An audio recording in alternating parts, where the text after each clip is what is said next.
The arrows of envy are invisible, and they fly without warning. There are men who explode when struck, and then there are men who detonate when touched. Not all danger announces itself. Not all wounds are visible. Some people wear their pride like armor, polished and proud, but underneath lies a trigger, buried and silent, waiting. Every battlefield of power is littered not with the corpses of the foolish, but of the miscalculating. For history does not forgive the man who offends a monster in disguise. This is the law of invisible war. This is Law 19, the myth of the smiling god. In the myths of forgotten empires, there was once a god who smiled at all men, kings, beggars, liars, poets. He laughed with them, drank with them, praised their glories, until one day a mortal mocked his gift. The god smiled again, and then turned his kingdom to ash. The story was told not to warn against the wrath of gods, but against the illusion of warmth, against assuming a smile means safety, against forgetting that beneath the surface of every powerful soul is a place that cannot be touched. Power is not rational. Ego never is. We like to think people are logical. That reason rules the mind. But power, true power, is emotional. Pride is irrational. And offense is often invisible until it's too late. A powerful man may forgive a public insult, and yet hold silent rage against a private smirk. A woman may accept your words with grace, and then orchestrate your ruin in a whisper months later. Why? Because power is personal. Identity is sacred, and every person carries secret bruises on their soul. Bruises you may press against without even knowing. This law is not about kindness. It is not about humility. It is about perception management. The mistake is not offending. It's miscalculating who can be offended. You may speak blunt truth to one man and win his respect, but the same words to another will birth a lifetime enemy. You may joke with one woman and strengthen your bond, but say it to another, and you've insulted her dignity, her history, her very sense of self. Offense, in power dynamics, is rarely about what was said. It's about who it was said to, and most importantly, it's about who they believe they are.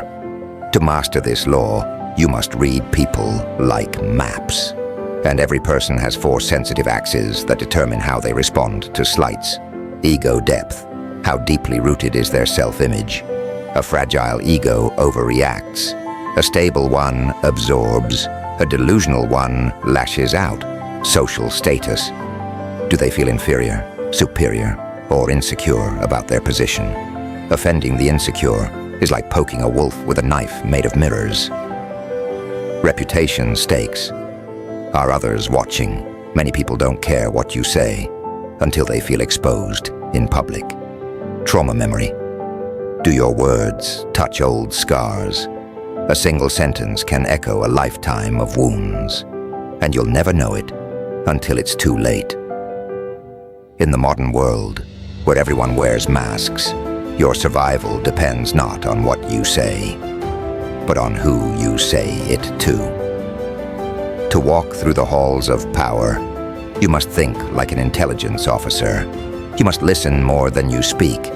You must observe tone, posture, pride, reaction. You must detect the hidden profile behind every smile. Who are they? What offends them? What do they fear being seen as? Where do they draw the invisible line? Ask yourself this before every joke, every challenge, every strategic move. Because once the line is crossed, you cannot uncross it. And some people do not seek victory. They seek vengeance.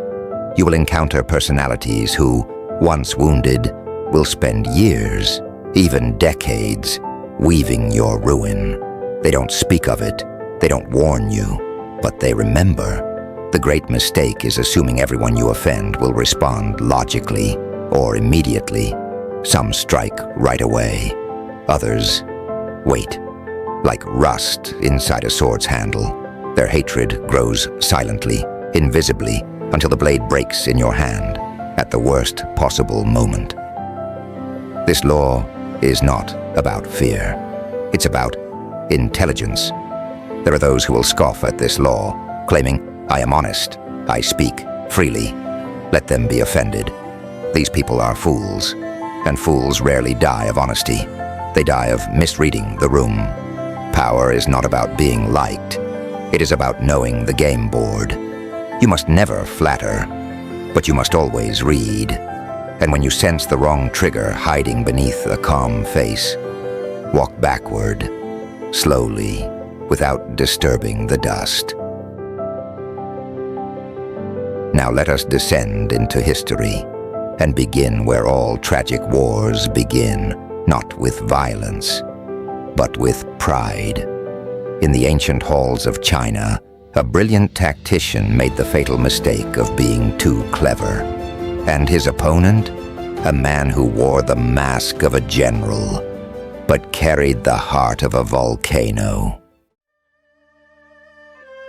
Some men cannot be rivaled, not because they are the most powerful, but because their pride is a fault line. And when you walk too confidently over it, the ground beneath you splits, not instantly, not loudly, but fatally.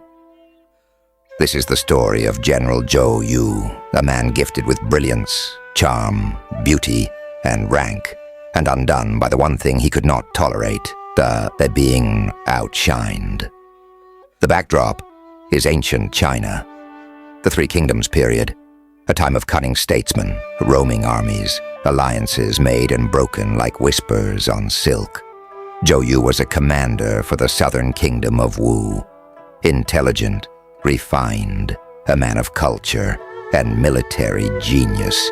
He had mastered music, calligraphy, strategy, and he was respected by those under his command. But as the kingdoms clashed for dominance, Zhou Yu encountered someone he did not expect. Zhuge Liang, a man whose name today is still synonymous with mind like a storm.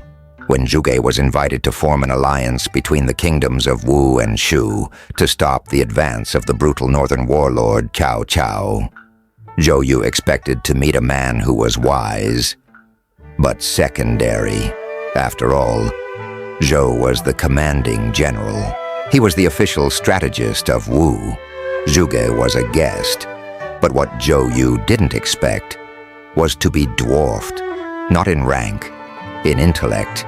In each meeting, Zhuge Liang spoke with calm precision, never raising his voice, but always, somehow, suggesting a deeper understanding of the war than anyone else in the room. He made predictions that proved true. He recommended maneuvers that worked. He saw through Cao Cao's tactics before Zhou Yu even perceived the threat. And worse, the soldiers began to speak of him with awe. Zhou Yu had never been humiliated publicly, but the eyes of the court betrayed it. They began to ask Zhuge what he thought. They began to compare. They began to whisper. In war, there are victories of sword and victories of presence. Zhuge had done nothing offensive, and yet, to Zhou Yu, he had committed the ultimate crime. He had made him feel replaceable. Zhou Yu masked his pride in politeness. He smiled, he agreed, he shook hands, but inside, he had begun to bleed, and bleeding pride is a silent assassin. Zhou Yu hatched a plan, subtle at first. He would give Zhuge Liang a logistical challenge he could not possibly solve. He tasked him with acquiring 100,000 arrows for the upcoming battle. In just 3 days, it was meant as a trap, a test, a humiliation. No one could do it, not in that time. But Zhuge Liang did not argue. He simply bowed and accepted. And on the third morning, as the fog clung to the Yangtze River, Zhuge Liang sent out a fleet of boats covered in straw dummies. He maneuvered them near the enemy's line, then beat drums and gave orders to fire. The enemy, thinking they were under attack, rained arrows upon the fleet. Thousands upon thousands, the boats returned. The dummies were pierced, and Zhuge had his arrows. Zhou Yu was speechless. The room applauded, but inside his heart, something broke. He whispered to himself, "He is cleverer than I. This is unbearable." This was no longer a military alliance. It was a psychological war. Zhou Yu was not fighting Cao Cao. He was fighting his own comparison to Zhuge Liang. The more Zhuge succeeded, the more Zhou Yu unraveled. The offense had not been in Zhuge's actions, but in Zhou's perception. He saw Zhuge as a mirror, a living proof of where he fell short. And that is the most dangerous offense of all, because it doesn't wound the body, it wounds the soul. Zhou Yu attempted more traps. He tried to have Zhuge assassinated. He tried to frame him as disloyal. Each attempt failed. Zhuge remained unbothered, calm, even courteous. That only deepened the humiliation. Zhou Yu's rage became obsession. His obsession became illness. And as his health began to decline, some say from stress, others from bitterness, he called out with his dying breath, "Alas, what a genius Zhuge Liang is! How can I ever match him?" He died not by sword or poison. He died by wounded pride. Zhou Yu is the embodiment of a deadly personality type, the proud commander, a person whose pride is tethered to public perception and who sees brilliance in others not as an inspiration, but as an insult. These are the people who hate being outshined, even when the intentions are pure, cannot tolerate comparisons that make them seem lesser, mask their resentment in politeness or professional admiration, rely on positional power to validate their identity, will eventually seek to destroy what reminds them of their own limitations. The proud commander is not always loud. They often wait, but once they perceive offense, they begin to orchestrate ruin. And worst of all, they think it's justice. If Zhuge Liang had cared about his image less, if he had let Zhou Yu shine more, history may have changed. But even the greatest minds forget this law. Offense is not what you say, it's how it's received by the person's deepest wound. When dealing with proud commanders, let them lead the room, even if you are the smarter one. Ask for their insight, even if you already know the answer. Never publicly correct, outshine, or impress. Make them feel sovereign, and they will be your shield. Make them feel second, and they will become your secret enemy. In ancient China, a general died from ego, not from war. But the danger of offense is not limited to generals, kings, or courtrooms. Sometimes it takes root in institutions, and the more rigid the hierarchy, the more violent the reaction when someone speaks the truth. In 19th century Vienna, a doctor tried to save lives. Instead, he ignited the wrath of an empire of pride. In the theater of power, there is one crime worse than lying. It is the crime of telling the truth to the wrong audience, to the proud, the established, the accredited. Truth is not enlightenment. It is assault. This is the tragedy of Ignaz Semmelweis, a man who exposed the rot in the system and was crucified by the very people he tried to save. Vienna, 1840s. The city was a rising hub of medical advancement, academic, sophisticated, orderly. Inside its hospitals, rows of women were brought in to give birth under the hands of elite doctors. But something was going wrong. Too many mothers were dying. The condition was called childbed fever, a fast, violent infection that would take new mothers within days of delivery. It was mysterious, uncontrollable, and it was spreading like fire in the wards of the Allgemeine Krankenhaus. But the doctors, confident in their modernity, blamed the usual suspects: poor hygiene, bad air, weak constitution. They treated it like a mystery, unsolvable, tragic, part of nature. Then came Ignaz Semmelweis. Semmelweis was a young physician, observant, skeptical, and deeply disturbed by the maternal death rates. He noticed a pattern. The hospital had 2 wards for childbirth. Ward 1 was run by male doctors and medical students. Ward 2 was run by female midwives. And in Ward 1, women were dying 3 times more often. Why?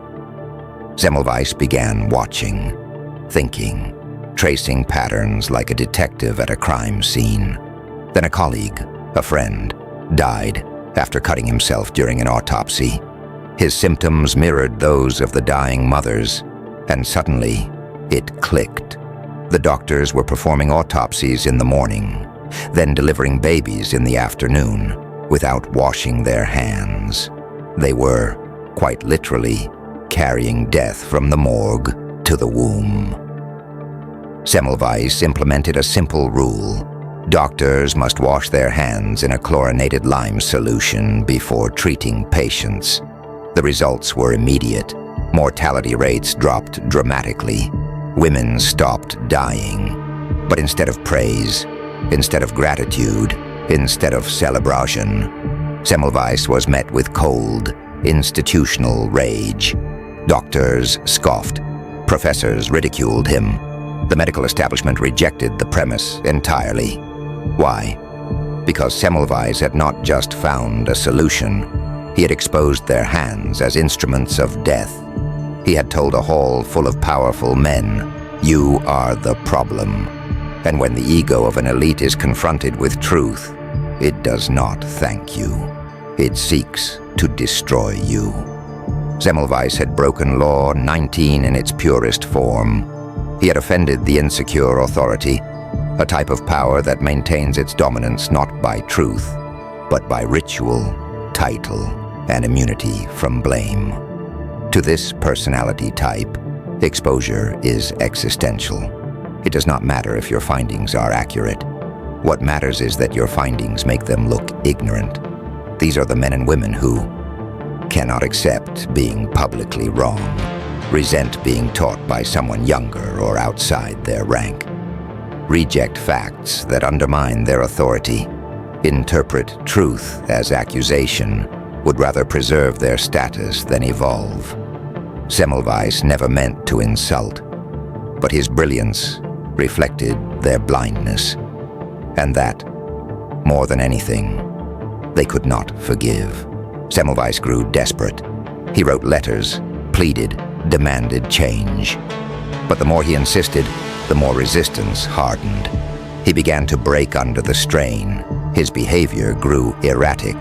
He lashed out, he accused, and eventually his colleagues, now fully against him, had him committed to an asylum.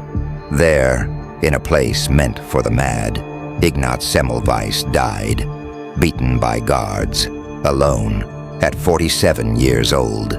His ideas would only be accepted decades later, long after his body had been buried and forgotten by the very world he tried to help. Semmelweis was right, but being right is not enough, especially in a world ruled by ego, hierarchy, and unspoken codes. The elite he offended were not evil. They were entrenched. Their identity was tied to being correct, respected, infallible. To suggest they were wrong, even in private, was to assault their image of self. And so, they did what many powerful people do when their pride is pierced. They sacrificed the truth to preserve their illusion. When dealing with the exposed authority, frame your discoveries as their ideas. Let them announce the change. Even if you created it, never directly say you were wrong. Say, we've all learned something. Move with tact, not urgency. Guard their pride while changing their behavior. You don't win revolutions with declarations. You win them with whispers, strategy, and invisible influence. Semmelweis was destroyed not by science, but by pride. But some offenses go beyond words or truths. Some people are born with storms inside them, and when you step too close, you do not awaken their ego. You awaken chaos. Our next figure was a queen without a throne. A woman with fire in her blood and knives in her heart. She was brilliant, erratic, magnetic, and terrifying. She was Queen Christina of Sweden. And when she was offended, she didn't argue. She killed. There are personalities that do not fall into type. They are not proud commanders or insecure authorities. They are forces of nature. Wild, erratic, brilliant. They burn logic as fuel. And when you offend such a soul, you do not awaken revenge. You awaken chaos. This is the story of Queen Christina of Sweden, a woman who walked away from a throne, rode like a man, thought like a philosopher, and killed like a sovereign. She was unpredictable, unapologetic, and to offend her was to gamble your life against the winds of madness. Christina was born into war. Her father, King Gustavus Adolphus, died in battle when she was just 6 years old, leaving her the crown of Sweden, an unusual inheritance for a girl, and one heavily debated by the kingdom's elite.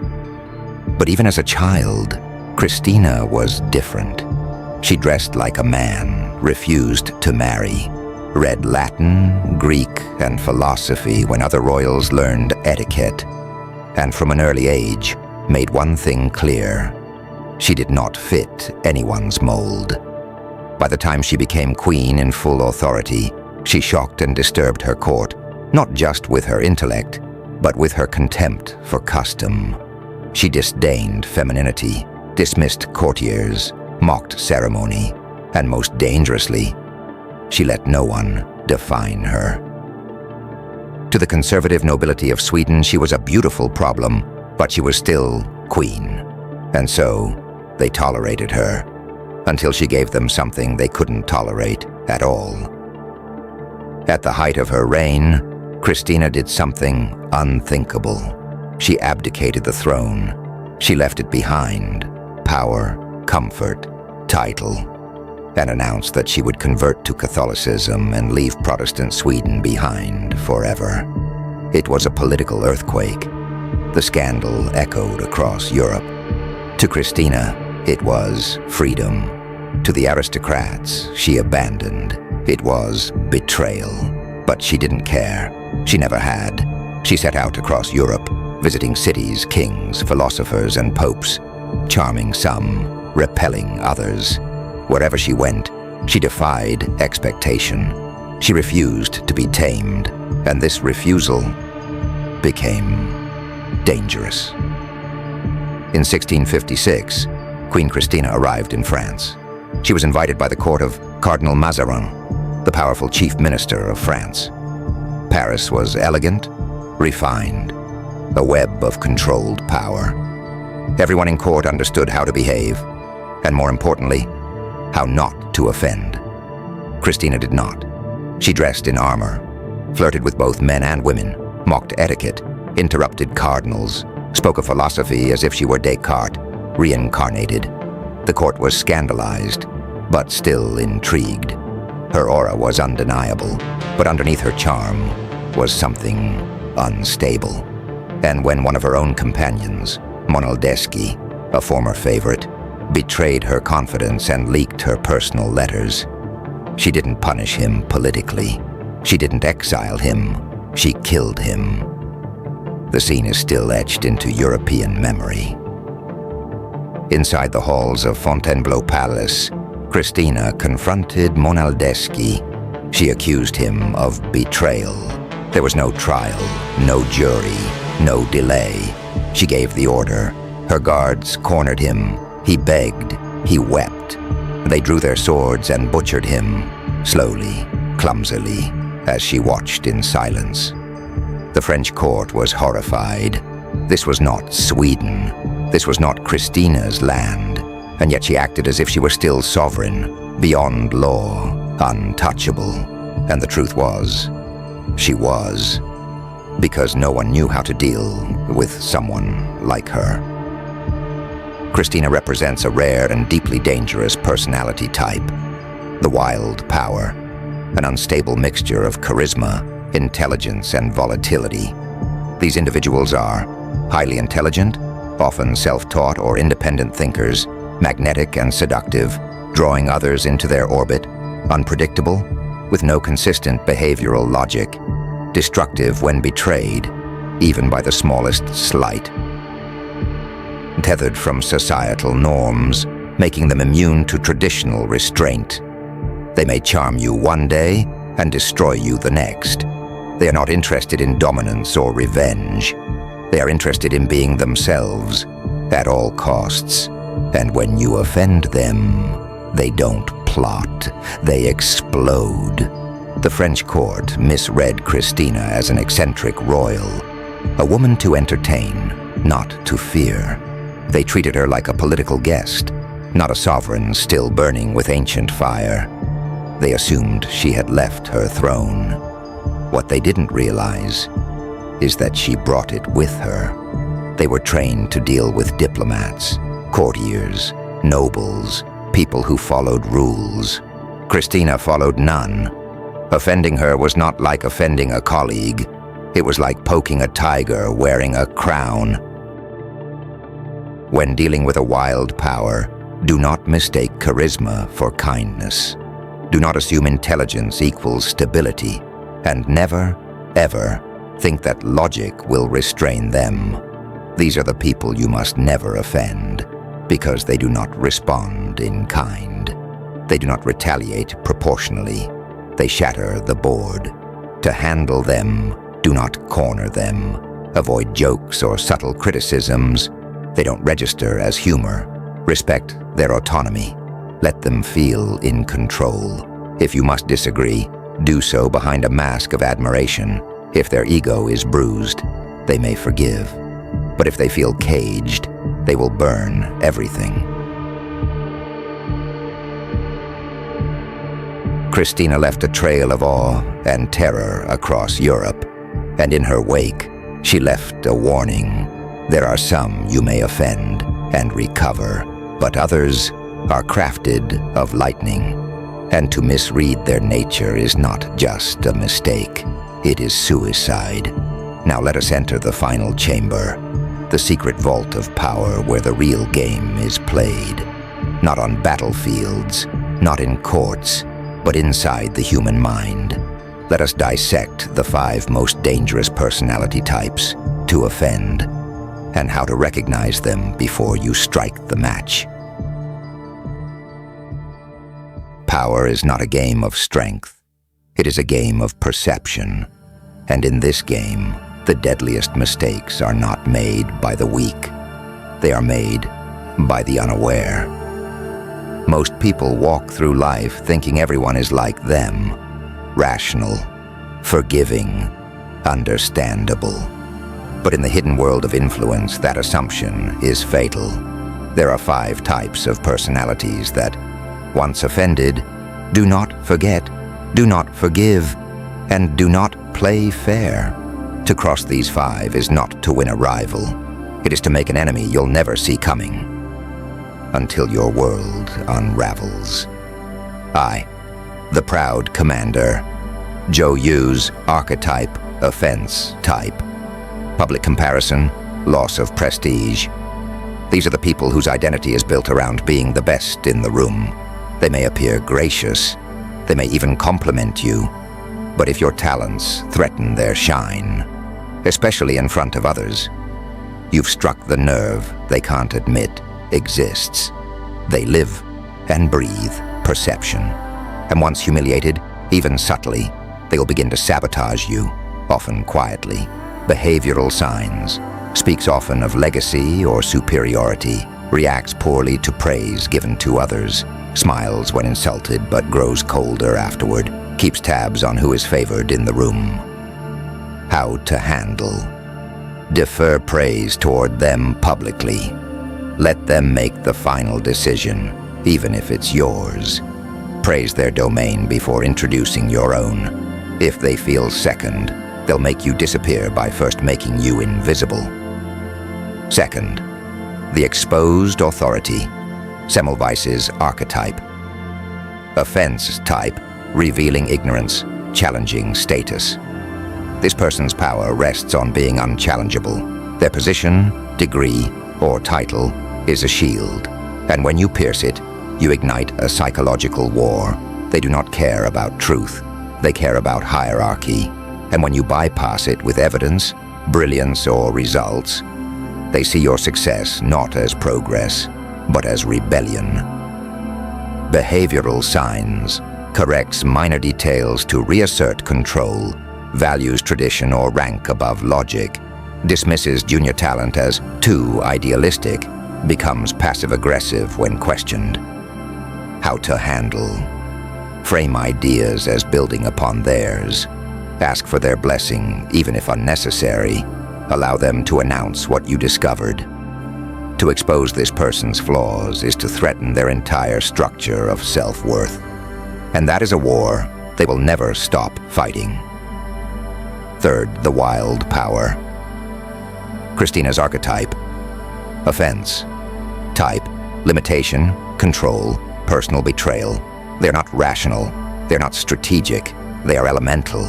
This person is charisma laced with chaos. When they feel adored, they are divine. When they feel betrayed, they are apocalyptic.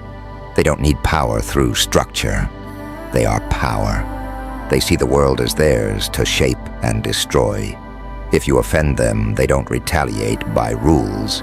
They retaliate by instinct and with total disregard for consequences. Behavioral signs. Oscillates between charm and cruelty. Defies group norms or etiquette. Reacts emotionally to small infractions. Gives intense loyalty, then burns bridges overnight. How to handle. Never trap or limit them. Let them feel sovereign and seen. Praise their uniqueness, not their conformity. If they feel confined or mocked, they will not just reject you. They may destroy you publicly, permanently, and without remorse. 4. The silent resenter. The shadow. Type. Offense. Type. Repeated dismissal. Indirect humiliation. This is the person who never forgets. They do not react in the moment. They do not confront. They let it slide. But every comment, every slight, every missed opportunity is logged. Silently, they will continue to smile. They may even support you. But inside, their resentment is growing like mold in the dark. Then one day, a leak, a sabotage, a betrayal, and your career collapses. Behavioral signs. Smiles often, but rarely gives praise. Is always around, but rarely initiates. Brings up old slights, as a joke. Overly generous in a way that feels suspicious. How to handle. Acknowledge their contributions sincerely. Watch for passive aggression disguised as support. Don't ignore tension. Address it subtly. This person does not explode. They corrode. And one day, everything you built is gone, and you won't even know why. V. The vengeful martyr. The holy flame. Type offense. Type. Moral betrayal. Public dishonor. This is the most dangerous enemy of all, not because they are unstable, but because they are willing to burn themselves to destroy you. They often present as idealists, people of integrity, mission, or loyalty. But when they feel betrayed, they do not seek justice. They seek sacrifice. They believe your offense is not personal. It is cosmic. You are now evil. They are righteous. And in that belief, they become capable of anything. Lies, sabotage, self-destruction, as long as it brings you down with them. Behavioral signs. Deep loyalty, followed by a sudden break. Morality-centered language. Right, true, betrayal, willingness to risk their own stability, to expose you, idealized you, then turned. How to handle? Never promise more than you can deliver. Set moral boundaries early and clearly. Avoid appearing to exploit or manipulate them. Once this person decides you are a villain, there is nothing you can do to change their story. They don't want peace. They want a reckoning.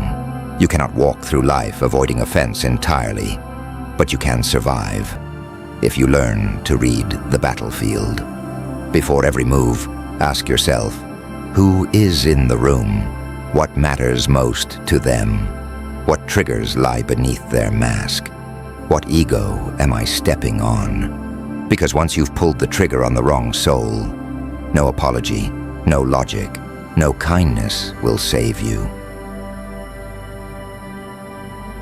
You now understand the anatomy of offense, the hidden profiles, the unspoken triggers, the enemies who look like friends. But one question remains. In a world full of unstable egos and unpredictable hearts, how do you move with power? Let us enter the final chamber of this law, not to avoid offense, but to master it. Most people think power lies in action, in strategy, in words, in strength. But true power, lasting power, lies in perception, not of how you are seen, but of who you are seeing. This is the great invisible war, the war not of armies, but of awareness, the war not of offense, but of misjudgment. The most dangerous person in the room. It is not the one who yells, not the one who threatens, not even the one who challenges you to your face. It is the one you misread, the one you underestimate, the one whose silence you mistook for calm, when it was simply calculation. Throughout history, empires have fallen not from invasion, but from offense. One insult, one joke, one correction made too publicly, one truth revealed too soon. That's all it takes. Because power is not always rational. People are not always rational. And when you forget that, you stop seeing what's real and start walking blindfolded through a minefield of pride. In the ancient temples of Delphi, beneath the oracle's smoke, one phrase was etched in stone: know thyself. But Law 19 adds an addendum that is carved in blood, not stone. Know who you're dealing with, because no matter how wise, how clever, how strategic you become, if you offend the wrong person, none of it will matter. Before every meeting, study the room. Before every joke, watch the eyes of your listener. Before every correction, feel the temperature of their ego. And before every revelation, ask, do they want to hear this truth, or will it become a wound they never forgive? Because the greatest victories in power are not in defeating people, but in never making them your enemy in the first place. Yes, some enemies must be made. Yes, some truths must be told. But Law 19 is not a law of cowardice. It is a law of calibration. It says, do not strike without knowing the soul you are striking. Do not provoke until you've read the cost. Do not assume every person has the same rules of war. Some will duel. Others will wait 10 years and destroy your family in silence. There's a line from the Roman historian Tacitus. Men are more ready to repay an injury than a benefit, because gratitude is a burden, but revenge is a pleasure. That is the heartbeat of this law. And so, if you must offend, do so with calculation. If you must confront, do so with power behind you. And if you must speak truth, speak it like a shadow, not a spotlight. In the end, the greatest strategist is not the one who wins all his battles. It is the one who never provokes battles he didn't choose. You now understand the anatomy of offense. The proud, the unstable, the wounded, the vengeful, the quiet, they walk among you. In meetings, in families, in friendships, in war. To wield power is not to strike. It is to see before you act. And so I leave you with this. Like, subscribe, comment, or don't. You are the master of your own life.